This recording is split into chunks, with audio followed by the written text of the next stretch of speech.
these are my friends, Jason and Kate, and we're going to talk a little bit about what their journey was. And they were all sitting where you were, basically, and maybe not in this room or maybe not at your school, but at some point everybody has a beginning. So we're just going to talk about their story and their journey and what they do now, because you probably know them from one thing. I will tell you, these people are multifaceted, really interesting, and do a lot of things with a lot of different people. So we're going to just kind of talk about that. So why don't we start? We're going to start with the ladies first, with Kate. I'm honored. So why don't you tell us, you started school in Philadelphia? I'm born and raised in Philadelphia, and don't hold that against me, because I know most of you guys are Southern California people, right? You're Californians, yeah. This place seemed very, very far away, and I was totally interested in doing TV and doing stage stuff as well, so going to New York. But I went to school in Virginia for 2 years after high school at a college called Shenandoah Conservatory, and I thought I wanted to do musical theater. And I was there for 2 years, and I realized nobody had my sense of humor, so I decided to, as great as it was, and I learned so much in my 2 years, and I studied voice and dance and got to do some really fun musicals. But also in the 80s, I feel like I'm in my 80s, but this was the 1980s.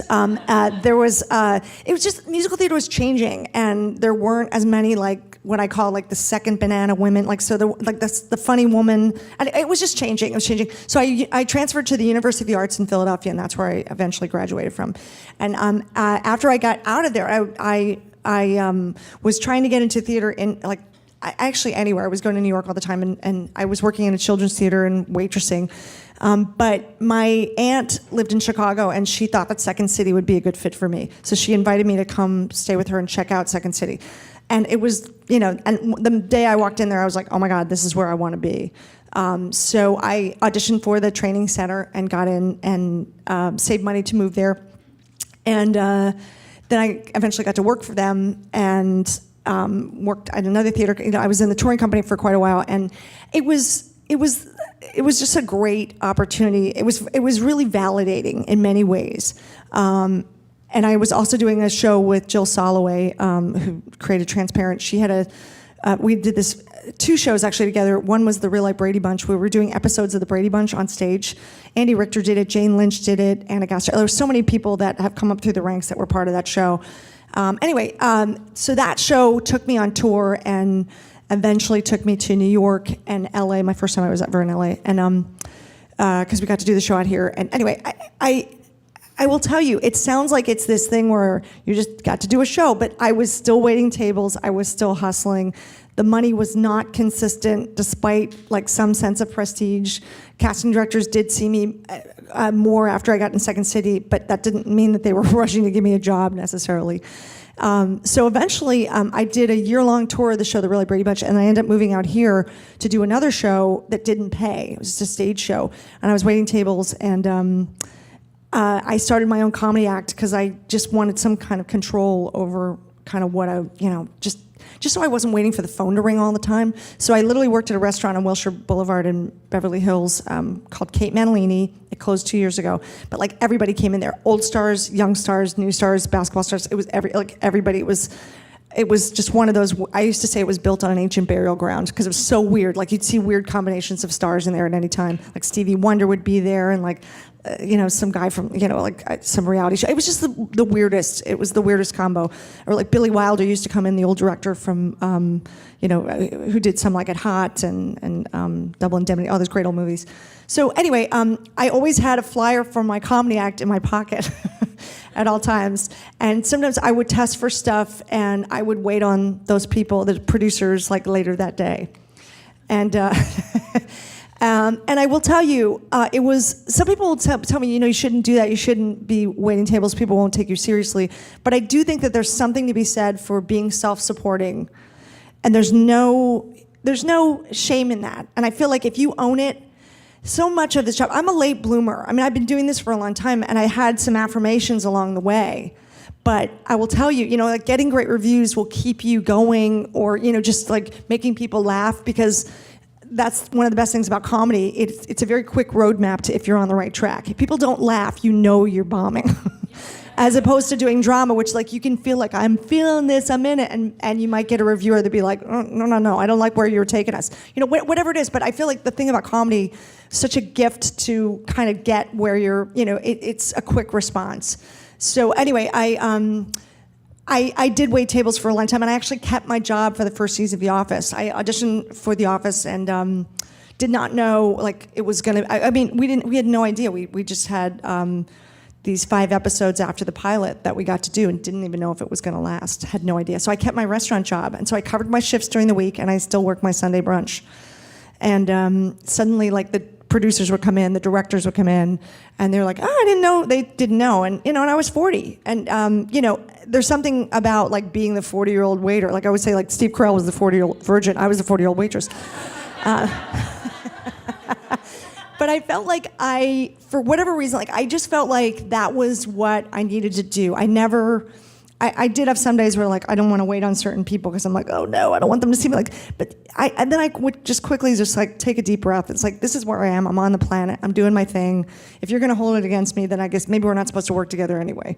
And I will say like, yeah, it's really and I think you guys just have to listen to your own voice for how bad do you want to do what you want to do, what is and I also it took me a long time to realize that it's not a punishment to have to work another job. That is not like the universe saying like you're fucked up, you don't deserve whatever voices are in your head.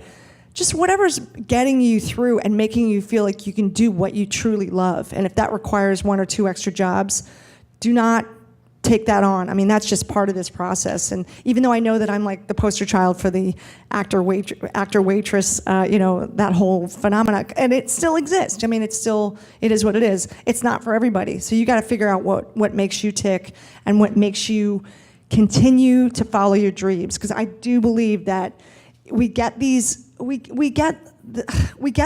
idea of wanting to do this from the universe, like or even from our ancestors or whatever. It's like I have no idea why I'm so just driven to continue to do this, no matter what anybody else really says, because it's really an inside job for me.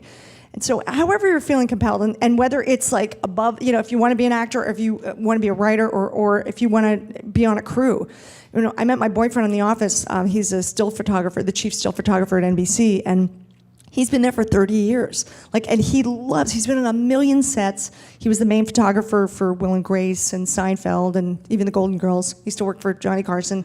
But he has this thing where it's like he just really is very present in every job. It's not about like feeling, it's in some ways being below the line. There's a gift of, there's not as much judgment about kind of moving on. Like being an actor, it's like, what are you doing now? But I will tell you, since The Office, I've had some really interesting opportunities. I've done a bunch of indie movies and some guest stars, and I've been touring with Jane Lynch. We actually did an album together this Christmas, and we were on the Billboard Top 100 charts. We're number 8 in the jazz department, which is crazy. Well, thank you. Sorry, but.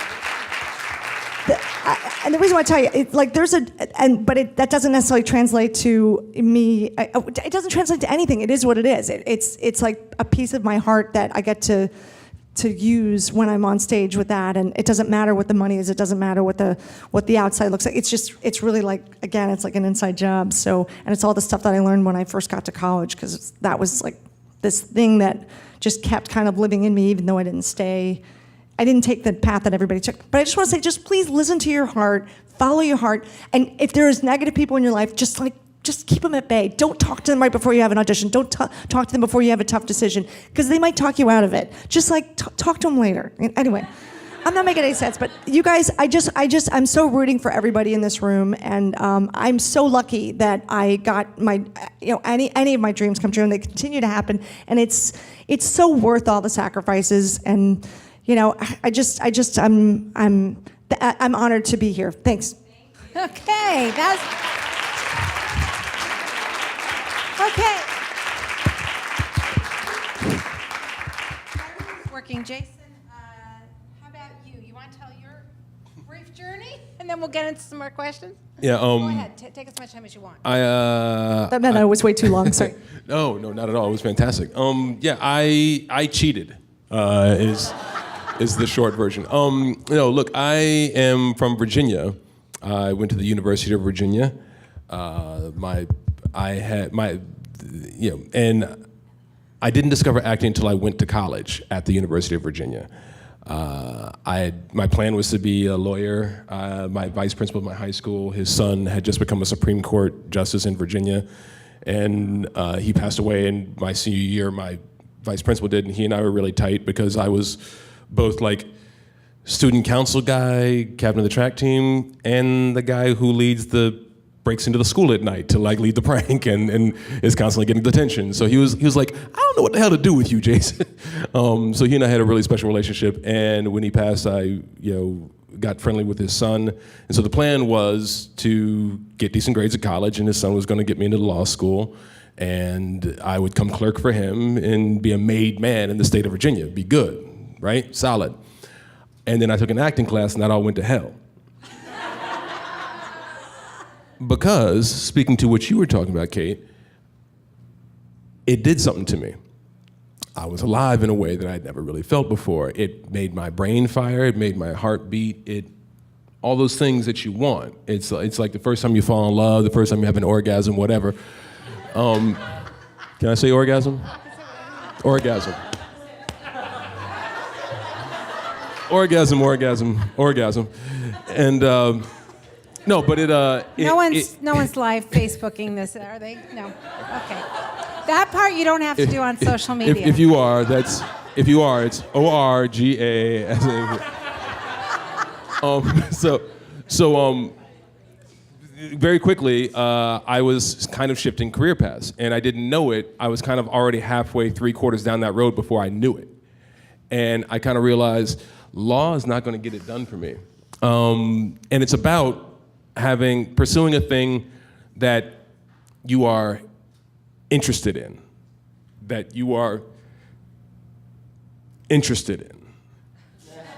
genuinely interested in, on a cellular level, as opposed to what will pay me more money, because 95% of actors earn less than $5,000 in a given year.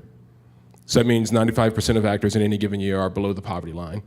Only 1% of actors earn $100,000 or more, which most of you live in Southern California. $100,000 can go, like, you've got to live, out there, or you're living in a thing, and it goes quickly. When half that's going to taxes, half it's going to an agent and manager and that sort of thing. Next thing you know, you're like, oh, I felt like I had a fantastic year, and I got lunch money.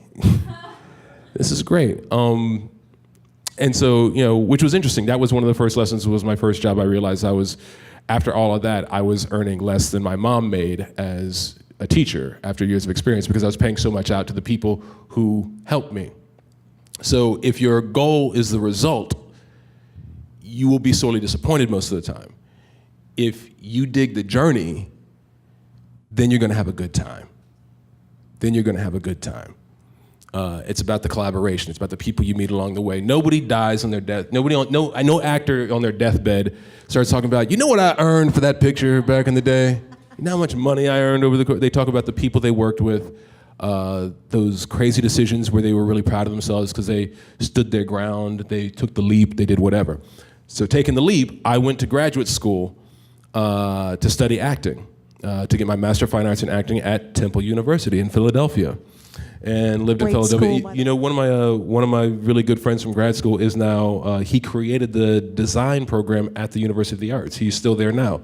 Did not know this before. Oh my gosh. I know. When you said University of the Arts, I was literally there, like, a few months ago, back in September or whatever. And I think he's the head of the department now, or something like that. Anyway, the conservatory program was fantastic for me because tons of people think they're going to come out here and, I'm cute, I speak English, let's go be an actor. And the reality is there is so much to the craft. There's so much to the history of this. So coming to understand that is the way you start to realize that you actually ground your feet, Yes, anybody can be an actor, but that doesn't mean that anybody can be a good actor.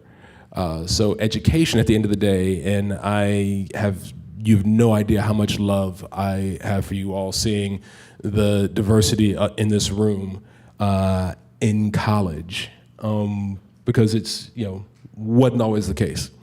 Wasn't always the case. And you guys being there is what starts to change what happens on TV and in film, because people start to realize, if the writers come out of, how many writers have come out of like the Harvard Lampoon or something like that, right?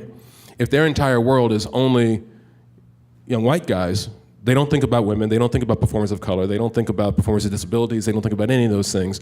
So when they're writing these shows, they're not thinking about the real America.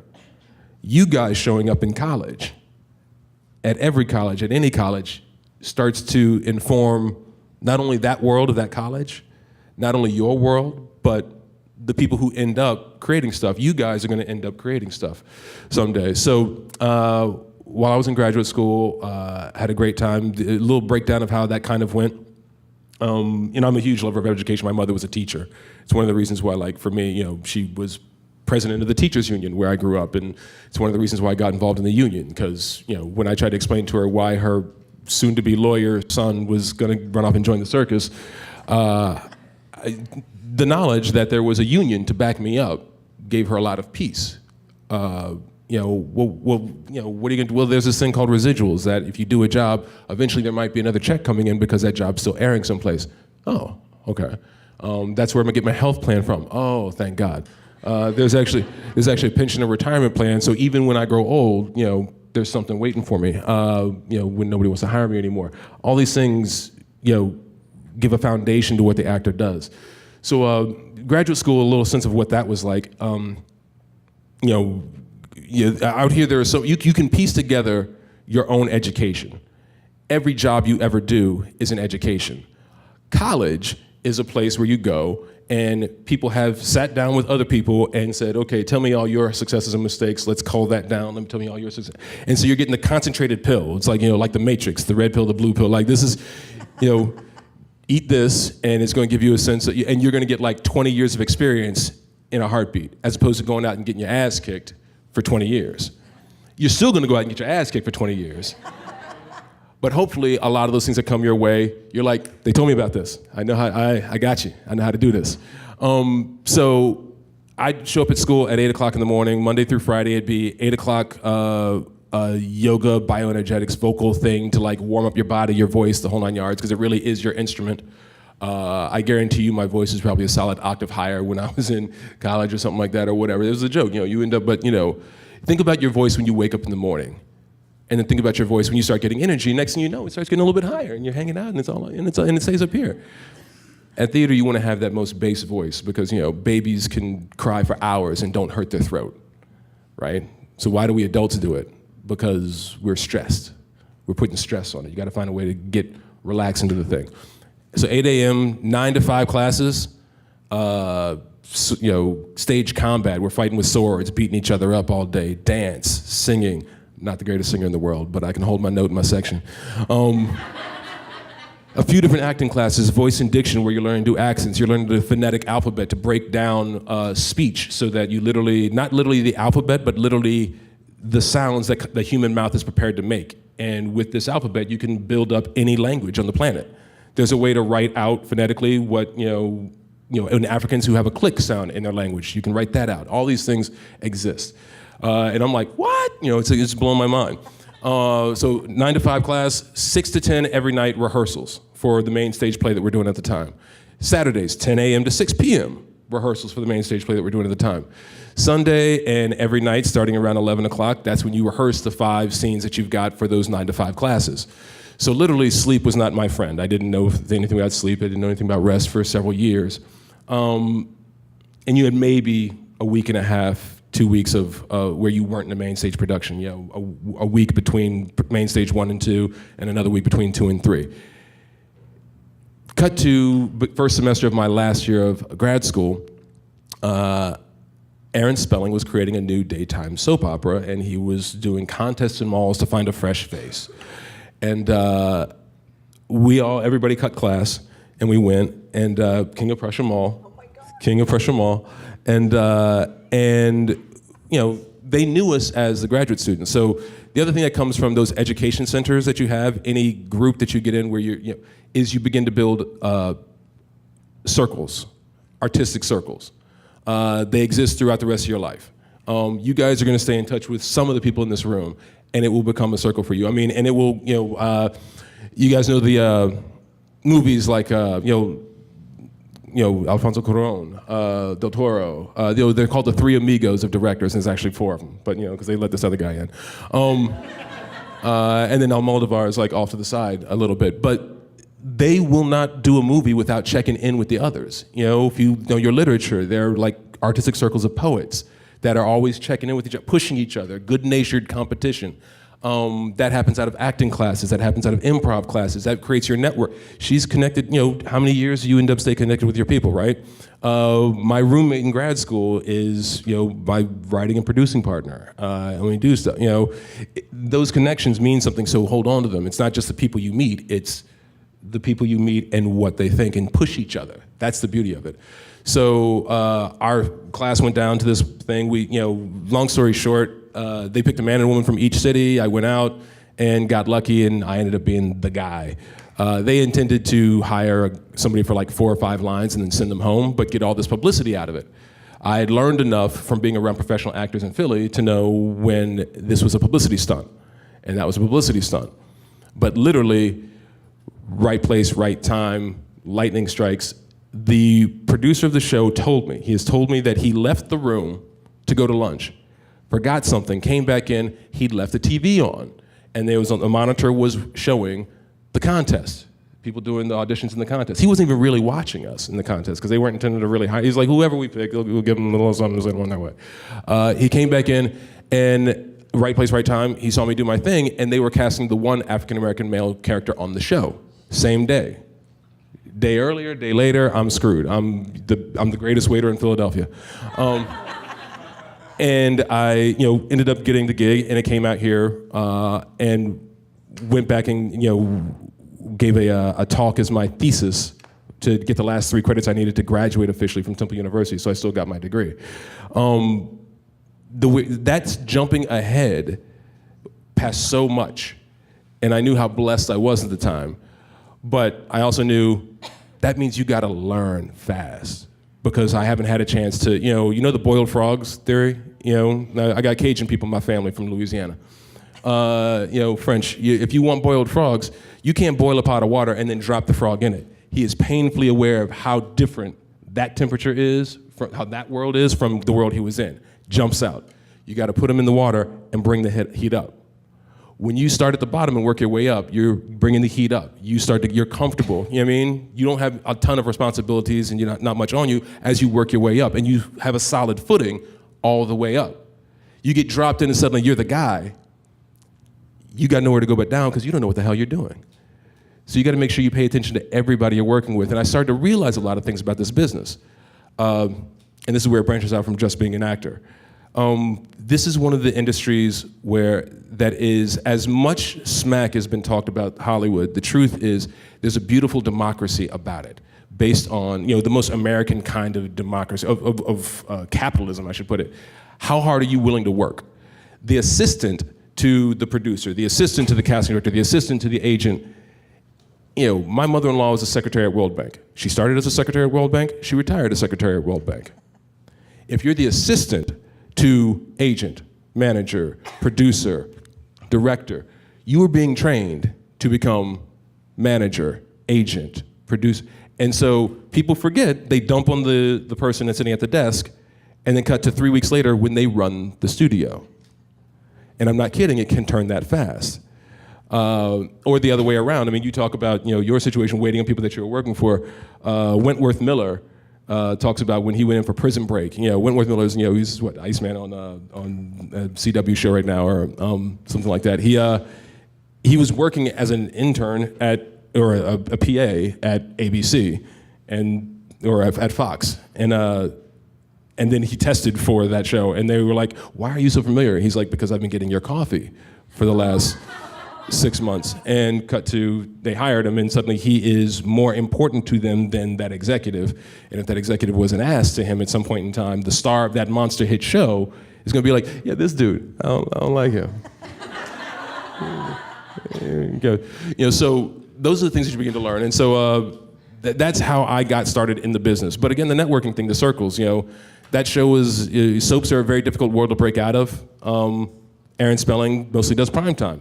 He pulled me from that soap onto a primetime show right as that show was going south.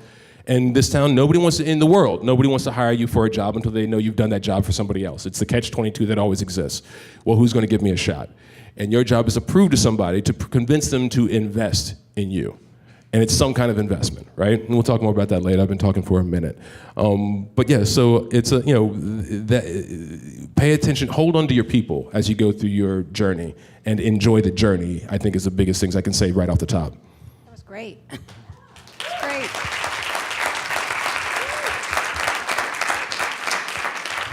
Hey, you said, so I'm quoting you, so this is not my words, that you were a late bloomer. Yes. So what steps, what were you doing before then, and what was it like to when I say I was a late bloomer, I feel like chronologically, I feel like things were moving along just fine. And for some actors would be fine to have stayed in Chicago, but I had bigger dreams. So I was in Chicago for 5 years, but then I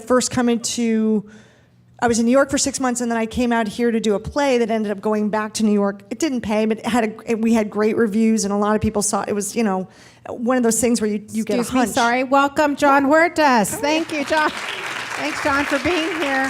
Good to see you. Hey, how are you?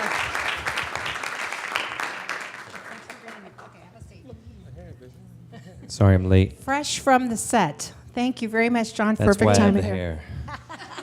hair. Okay, so Not a we'll wig. take a moment to breathe. Kate's telling us about her experiences getting ready for that. Well, I guess when I talk about being a late bloomer, I feel like if you have don't get me wrong, I've always been grateful for every job I've ever had, but it's also great to have something that's really in your real dream house, like really in the where you really make your dreams come true. Like certain goals I hit, but part of why I started a comedy act was because I wanted to keep busy. And I'm still doing that comedy act. It's like a 2-person dying lounge act. We're called the Lampshades. We do like mashups of 70s and 80s songs. And we're still we're playing the El Rey next month. It's just like this passion. It's become a passion project, but it was a survival project for me, just to keep myself, we got to go to different comedy festivals. It's hysterical. You should see it. If it's it's very, very funny. Thanks for the thumbs up. No, I appreciate it. No, but I guess what I'm saying is whatever you guys need to do to keep your creative life going, and if it's writing or whatever it is, I just feel like I'm a character actor, so sometimes character actors don't work as much when they're younger. If you're quirky and odd, sometimes you do and sometimes you don't. But it doesn't mean that you're not supposed to do it. It just means sometimes you're going to hit a little later. And I guess that's what I mean by late blooming. Just make sure you just keep nurturing what you're doing and don't compare yourself to other people. It's really hard not to do that, especially when you have peers and groups and stuff. But it is compare and despair, no matter what happens, because you're never going to be exactly like anybody else. So you were really, in The Office, it was it's hard to imagine anyone else in that role. You really owned it. It was really spectacular. Did you feel anything different when you went in for that audition, or did you? I actually, that was one of the few jobs that I found out that I got, the minute I got home, I found out I got the job. And that usually, it's rare to find out that you get the job the same day. But I still didn't know where it was going to go. And it really, if it wasn't for Steve Carell taking off in the 40-year-old version while we were doing the second season, I feel like it could have just kind of been 1 or 2 seasons and that was it. But we were totally riding his coattails. But I did feel like, it's funny, at 4th season when my character gets hit by a car and I was in the Michael Scott hits Meredith, and I had to do this crazy stunt where I hit the glass and fell off. And it was totally worth it, by the way.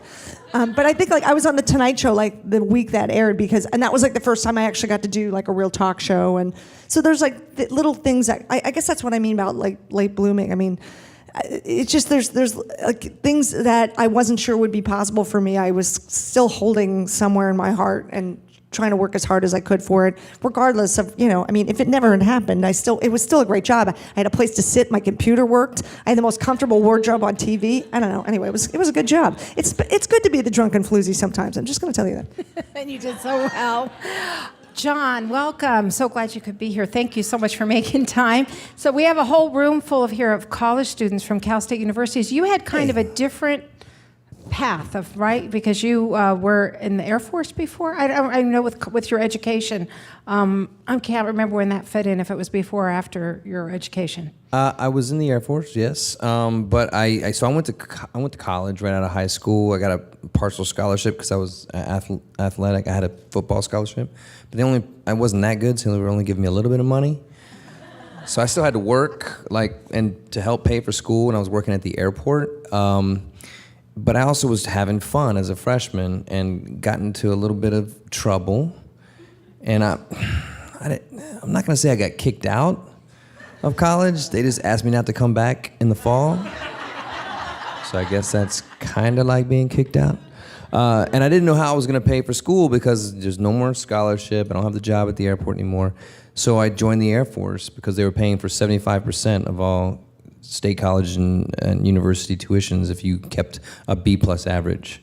So I couldn't be like I was when I was a freshman. I had to keep that average up. And back then, it wasn't cool to be smart. It was actually cool to be a jock. But I wasn't a very good jock either. I'm only 5'11", 10 and a half when it's cold, 5'10" and a half when it's cold. So, I know shrinkage is natural.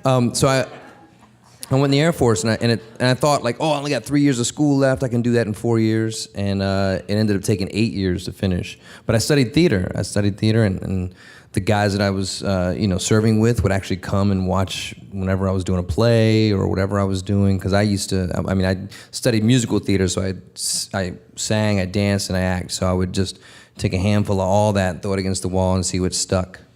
So when I first moved to California, after getting my degree and serving, I would audition for everything, like dance jobs, singing for commercial jingles, or acting, because there wasn't a lot of musical theater out here back then.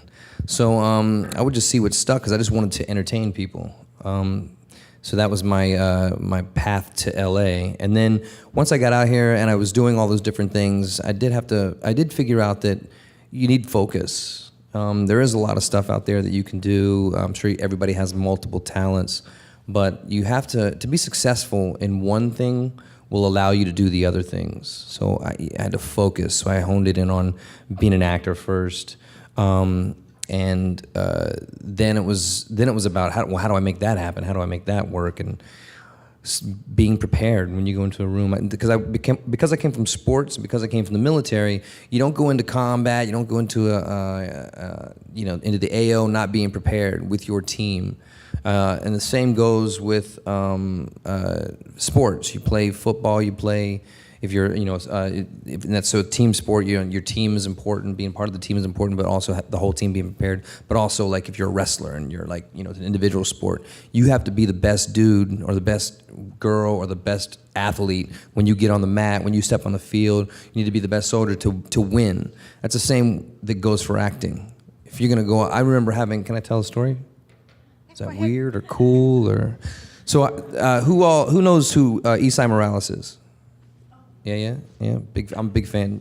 You guys don't know who Esai Morales is? Do you guys see La Bamba? Who saw La Bamba? The older brother in La Bamba. Richie! Remember that scene?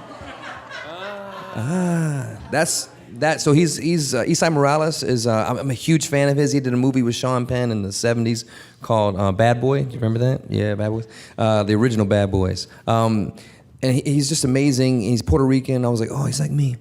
So. There's an actor with my face on TV. I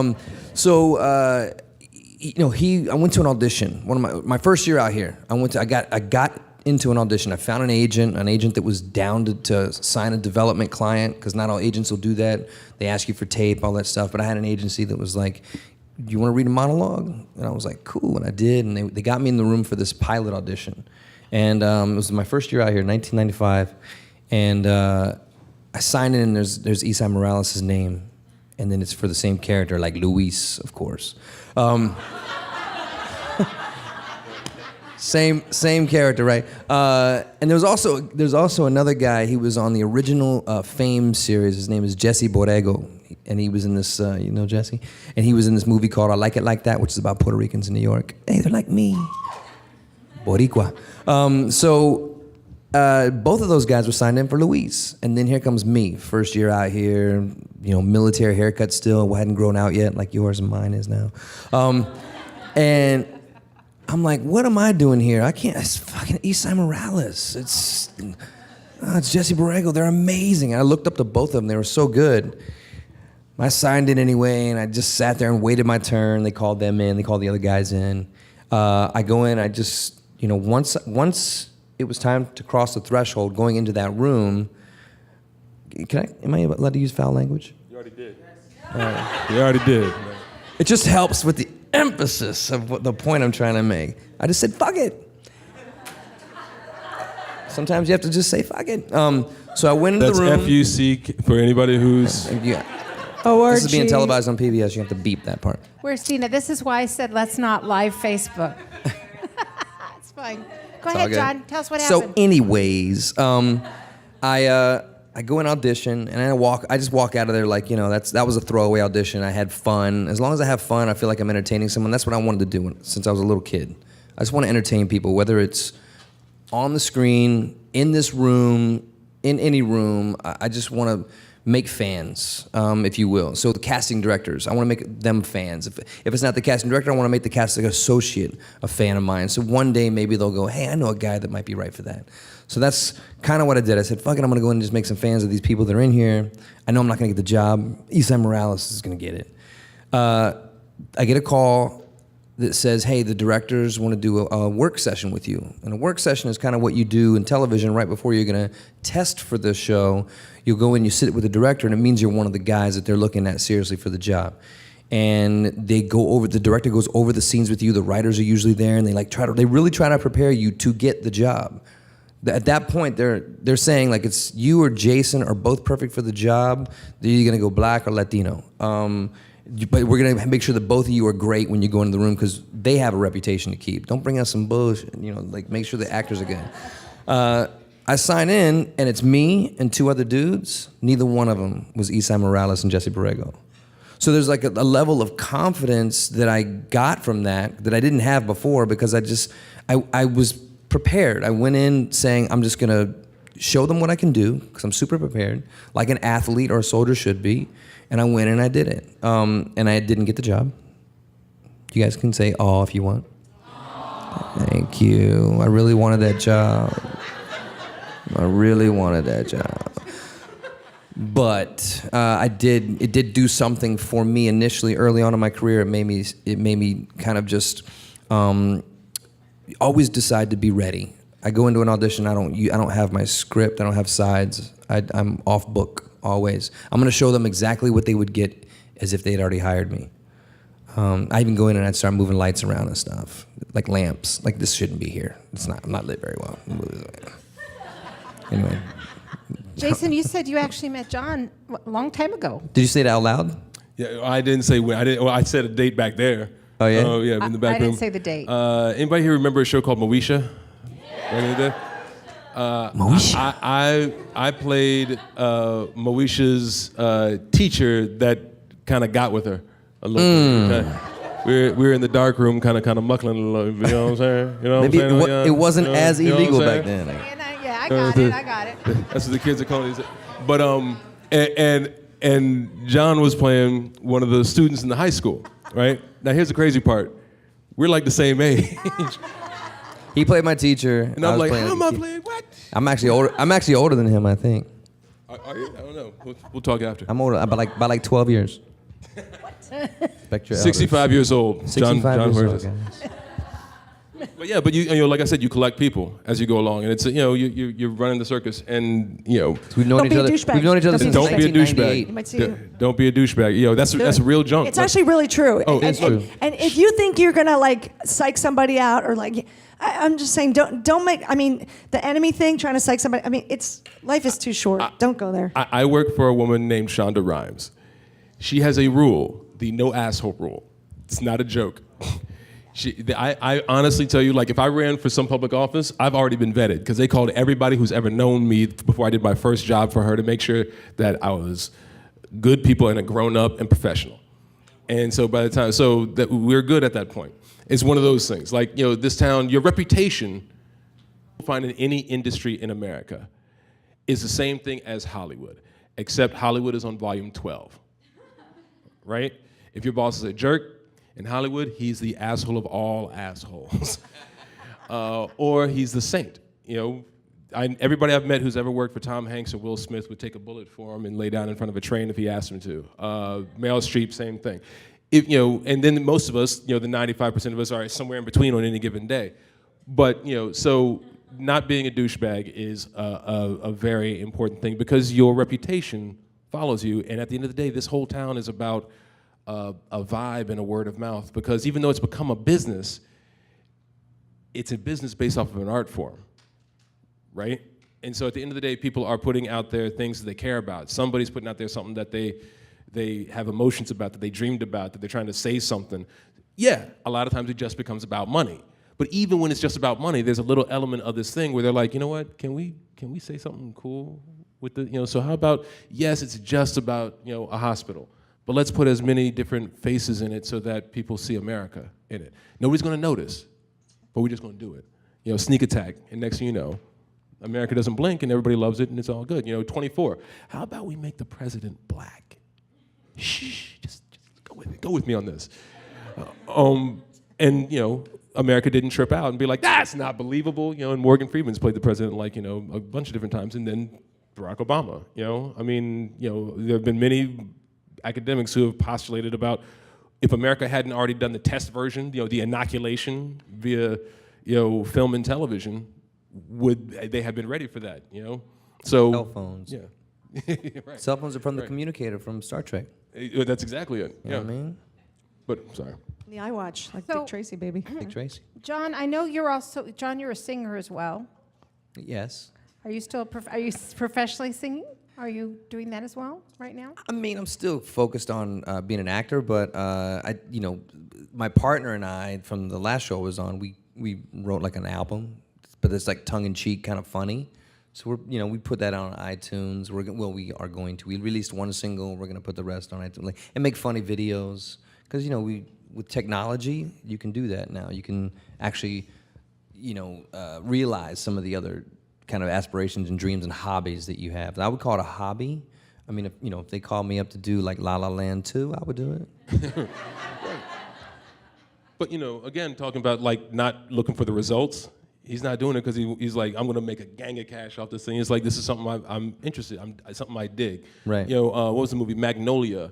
I remember I heard this story about Magnolia that Philip Seymour Hoffman, the director Anderson, and another one of the actors were just sitting around screwing around with a video camera at the time, and they started doing some improv, some dramatic. And next thing you know, a chase breaks out, and they decided it was a cop chase. It was a cop chasing a dude, and they're running all over the place. And one of them runs up to a house, and they know who lives there because it's Jennifer Jason Leigh, and they bang on the door, and one runs in, and then she slams the door, and the next one runs up and is like bangs on the door, and she answers, and she's like, yes, and he's like, well, I know the criminal around. She's like, whoa, who are you? He's like, I'm a cop, because we decided I'm a cop.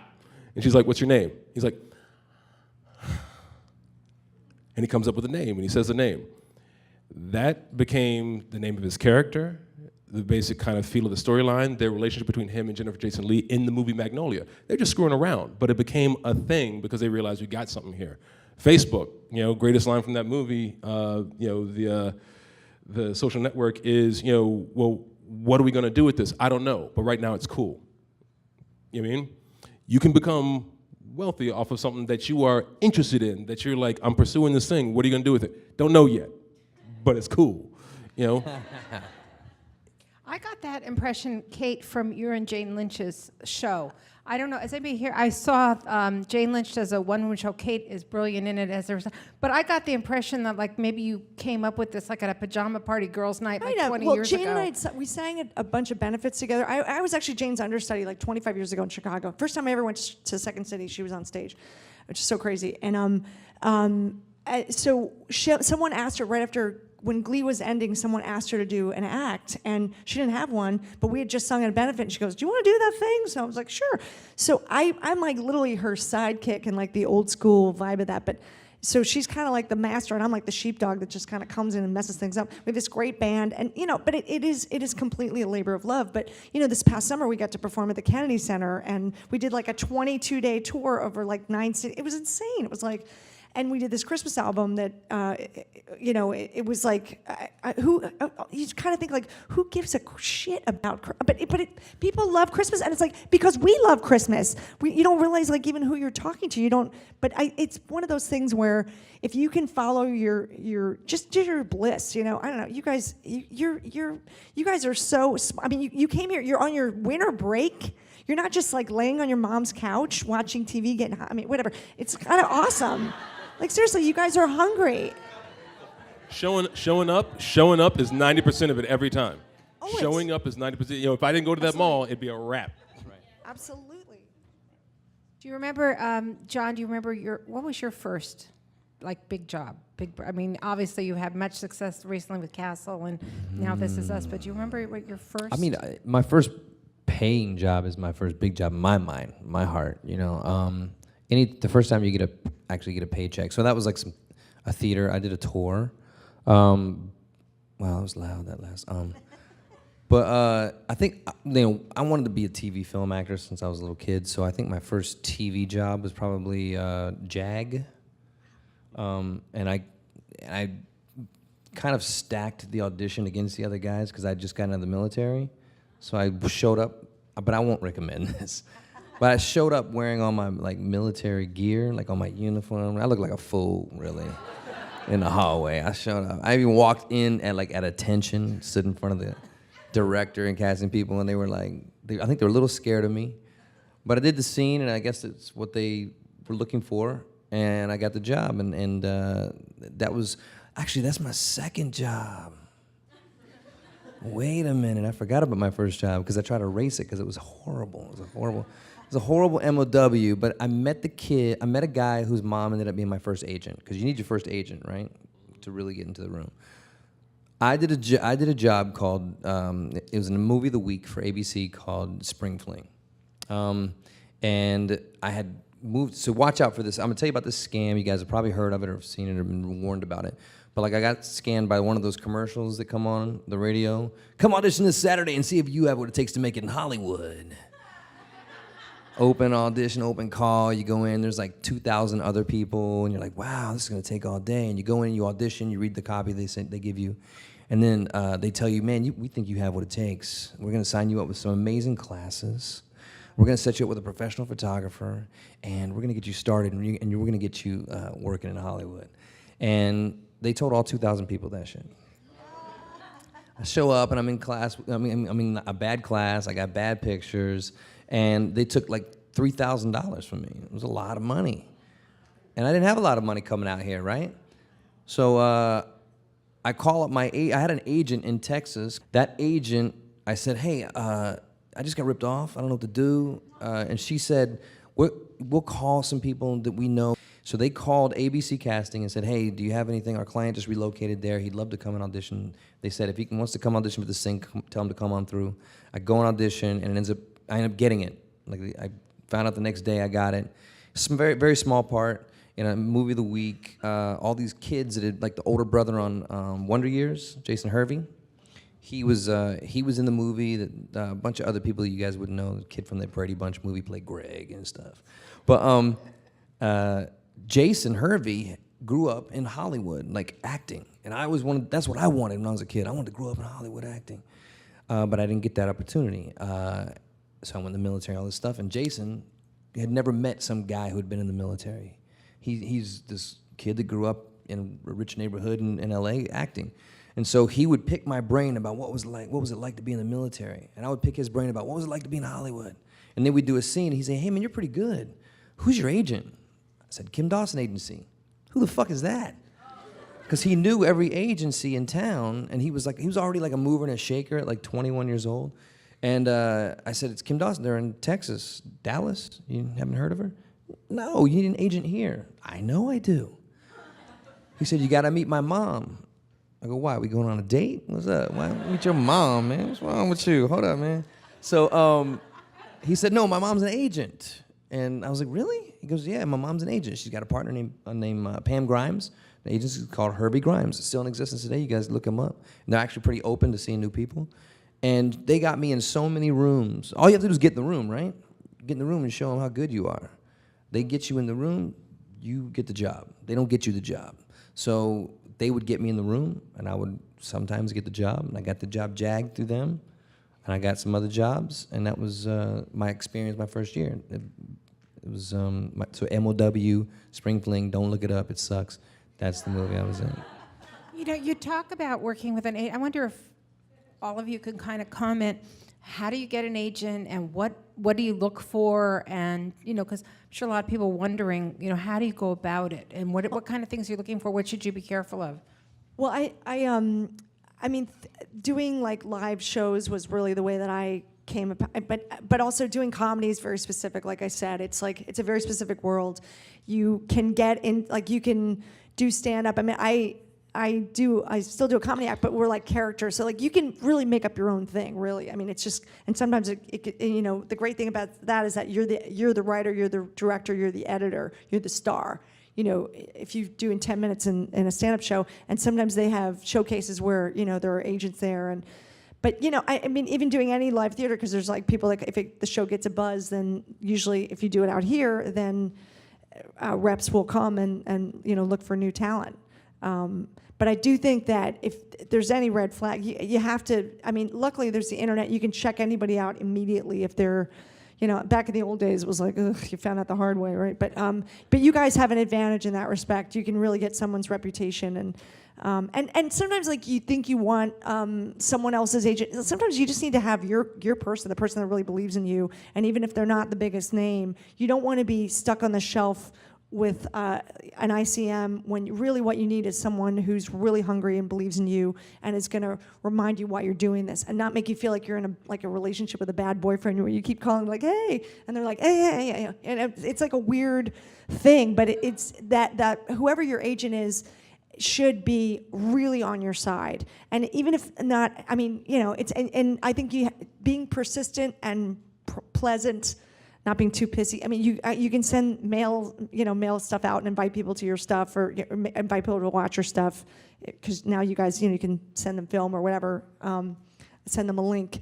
But be persistent and pleasant, and especially to the assistants too, because, you know, that's just all part of the process. It's just, yeah. Yeah. Know how to tell your story, whatever your story is. No, by that I mean, you know. My one of my professors in grad school told me this story of an actress who was meeting with an agent, and he was like, your resume is like non-existent. Like you haven't done anything really. Why should I hire you? And she just starts getting upset and frustrated and almost starts to cry. And he's like, I'm sorry, I didn't mean to make you cry. And she's like, no, it's always like, I get so close. Like I'm actually sitting here with you, and it's always like that. I get so close. Like, you know, like 3 callbacks on Beauty and the Beast and 4 callbacks on Les Mis and this, and he starts going, what? Like it came down to you and the lead of Beauty and the Beast. It came down between you and the woman who played the role in Les Mis. She didn't book them, but nobody writes on there, you know, 3 callbacks on something, and she didn't know how to tell her story. She didn't know how to make sure it was understood. No, I'm the guy next to the guy.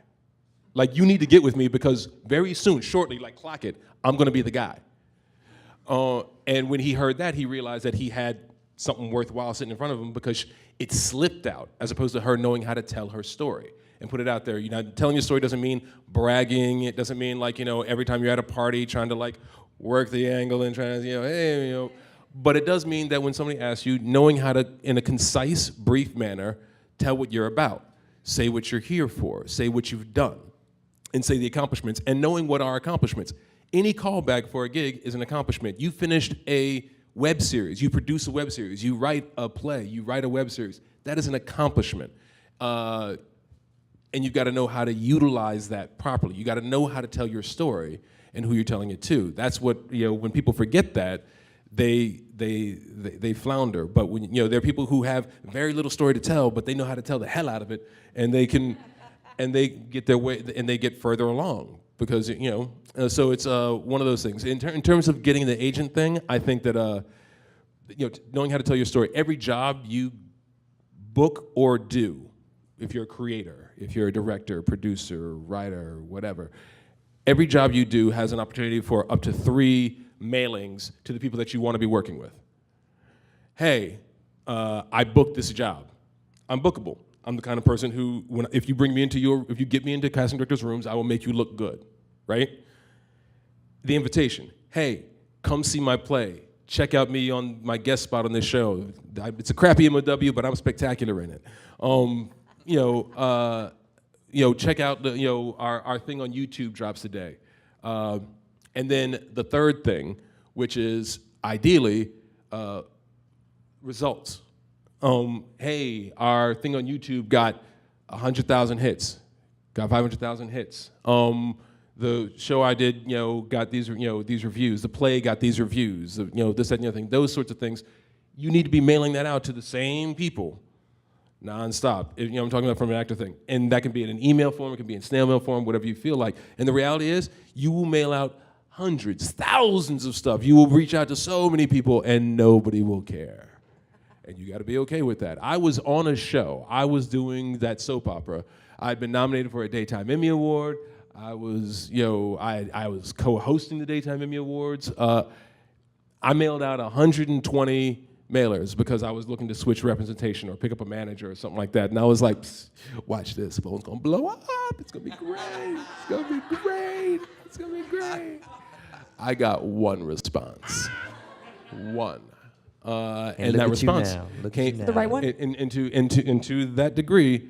One, the assistant to the casting director that gave me a call loved the show that I did and said, yeah, you should see him. The assistant said that, and that's the reason why I got in the room.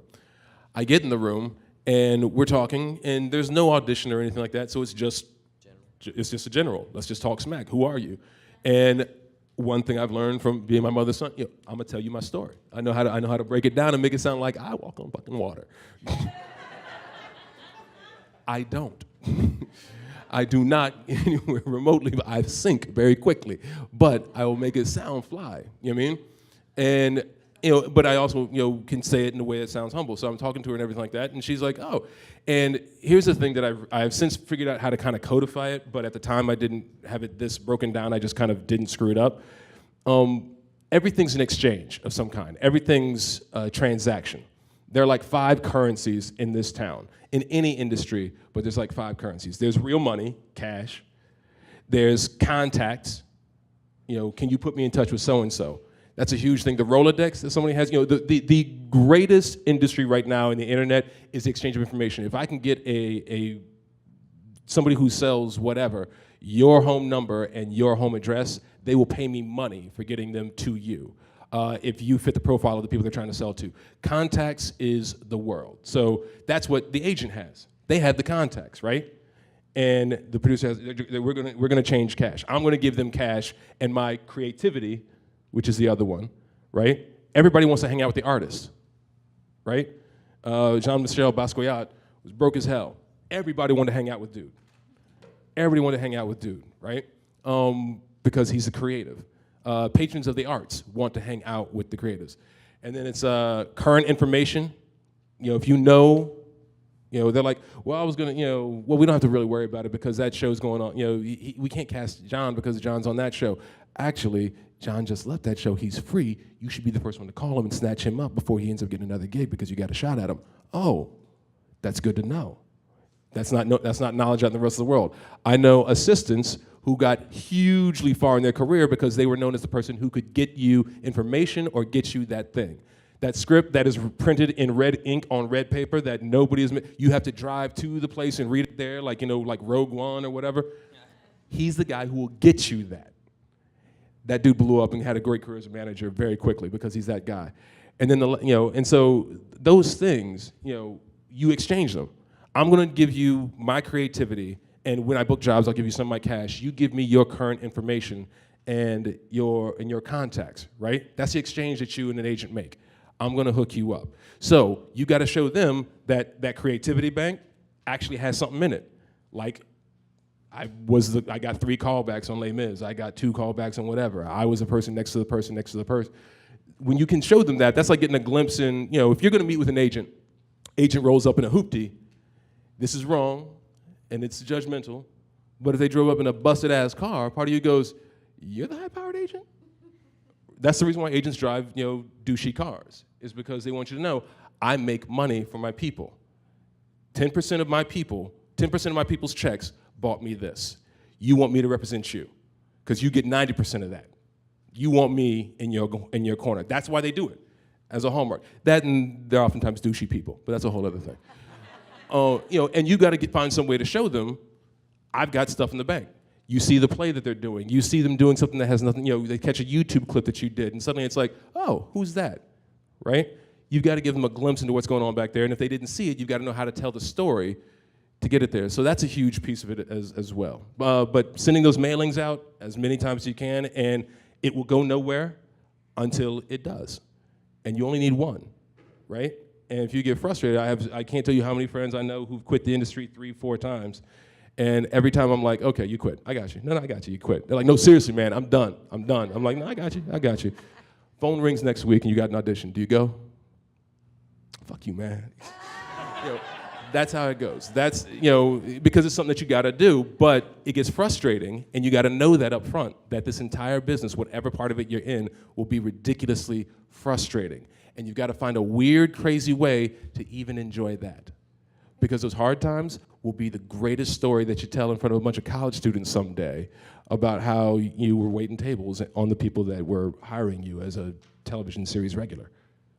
And the other thing is, I was gonna say, if you guys, I don't know if you know about little email blast companies like Mad Mimi, where you can send a ton of emails, but they don't have your personal email, so they don't feel like, it feels like it's way less weird, and people can unsubscribe without having a conversation or yelling at you. So, there's, I'm sure you guys know about that stuff, but if you are trying to promote yourself, Mad Mimi's a great way. There's a few email services. I think it's $12 a month, and it's totally worth it. I think it's just Mad, M-A-D, Mimi, M-I-M-I. That's one of the many, but that's a good one that I use, yeah. One other thought on the agent manager tip. Managers, completely Wild West. Agents have some rules that apply to them, theoretically, that sort of thing. Typically, what you do is, it's typically easier to get a manager first, because literally I can grab a phone and be a manager right now, because there's no rules for it whatsoever. Y'all know IMDb? Do your research. If you got 4 people that look just like me, maybe that's not the spot for me. If none of your people work at all, maybe that's not the spot for me. You got, and at the end of the day, could not agree more with Kate that you go where you're celebrated, not tolerated. At the end of the day, That's good. That was good. Beautiful. I stole it. I like that. You did? I stole it well. literally 20 years ago, dude. I've had that one in my back pocket. Just celebrated, not tolerated. What you know about that? I'm gonna use it. I like that. Okay, I think we're gonna go for some Q&A. John, unless you had something quick to add, otherwise we're gonna go to some Q&A No. after this. No. Okay.